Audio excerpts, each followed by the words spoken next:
2 minutes pour comprendre aujourd'hui la mélatonine. Alors je suis avec le docteur Emmanuel Lecornet-Sokol. Vous êtes co-auteur de Et si c'était hormonal avec Caroline Balma-Chaminadour.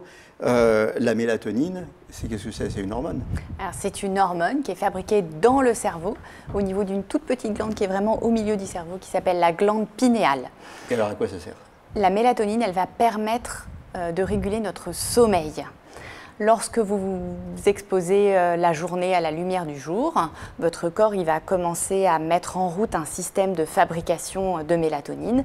Et en toute fin de journée, dans la soirée, il va y avoir un grand pic de mélatonine qui va être sécrété. Et c'est grâce à ce pic de mélatonine qu'on va pouvoir s'endormir.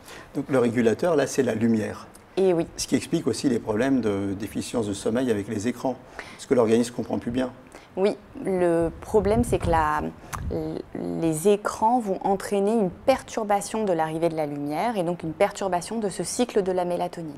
Donc l'un des conseils qu'on peut donner, les tout premiers conseils de base quand par exemple vous avez des troubles du sommeil, c'est dans la journée, plutôt en milieu de journée, en particulier si c'est l'hiver pour avoir beaucoup de lumière, allez faire une promenade d'une demi-heure et comme ça vous allez vous exposer à la lumière du jour et dans la soirée ça permettra au sommeil d'arriver plus facilement. Ça marche aussi? Par exemple, ça peut être aussi une autre solution.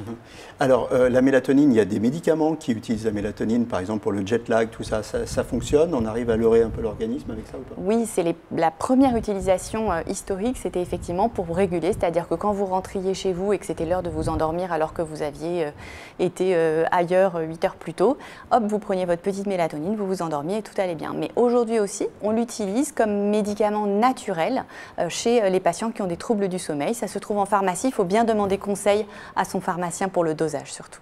Voilà, bonne nuit.